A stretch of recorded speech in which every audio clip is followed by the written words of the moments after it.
السلام علیکم، میرا نام منظور حسین ہے۔ میں 22 سال سے نظام شمسی پر ریسرچ کر رہا ہوں۔ پریکٹیکل مشقوں، قرآن پاک، حدیث مبارکہ اور نہج البلاغہ سے ثابت کیا ہے کہ زمین کا کوئی مدار نہیں، زمین اپنی جگہ فکس ہے۔ نہ ہی چاند زمین کے تابع ہے اور نہ ہی زمین سورج کی تابع ہے۔ ہماری زمین ہماری کہکشاں کا مرکز ہے۔ میرے پاس ٹھوس پریکٹیکل ثبوت موجود ہیں، مگر اس سے پہلے 2 قرآن پاک کی آیتیں ہیں۔ بسم اللہ الرحمن الرحیم۔ سورہ الشمس آیت نمبر 1 اور 2۔ قسم ہے سورج کی اور اس کی روشنی کی اور چاند کی جب وہ اس کے پیچھے آتا ہے۔ خالق کائنات کا نظام چلانے والا شمس کی قسم اٹھا کر یہ فرما رہا ہے کہ چاند سورج کے پیچھے آتا ہے۔ اللہ تعالیٰ کو کیا ضرورت پڑی کہ اس نے شمس کی قسم اٹھائی؟ یہ بہت بڑی قسم ہے۔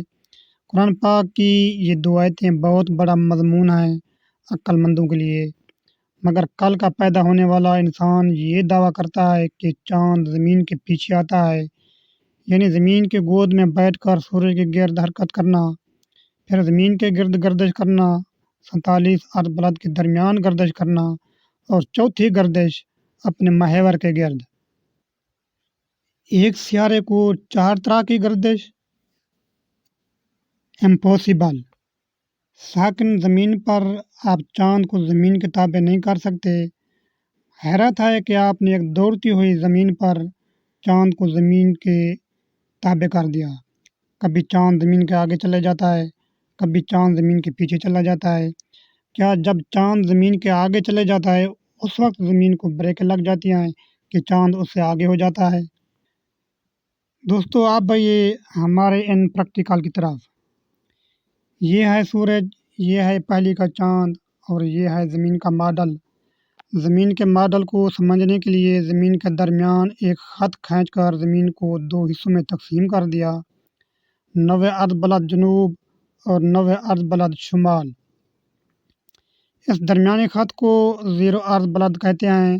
0 ارض بلد کے دائیں بائیں 2 اور خط کھینچے ہیں جو 23.5 ارض بلد شمال اور 23.5 ارض بلد جنوب میں واقع ہیں۔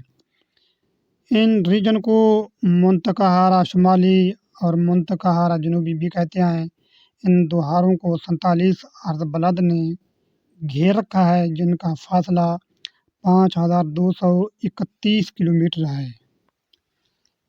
47 ارض بلد کو 14 حصوں میں تقسیم کیا جاتا ہے، نمبر 1 جنوب کو، نمبر 14 شمال کو۔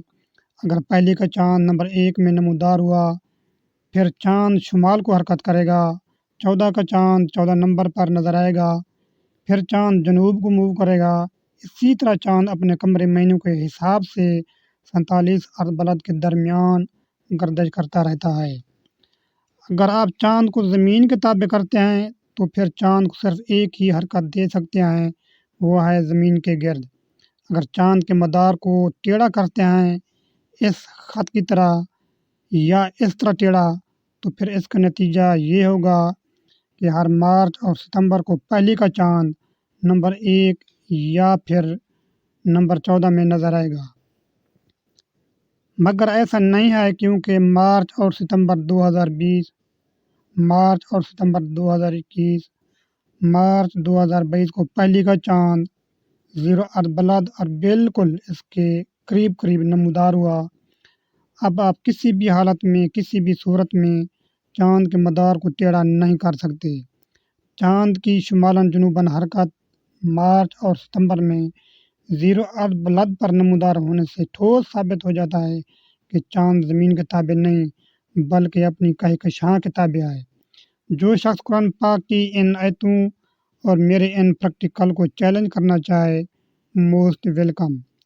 نیکسٹ ویڈیو میں وینس کی پریکٹیکل مشقوں کے ذریعے ثابت کر دکھائیں گے کہ زمین اپنی جگہ فکس ہے۔ تب تک کے لیے خدا حافظ۔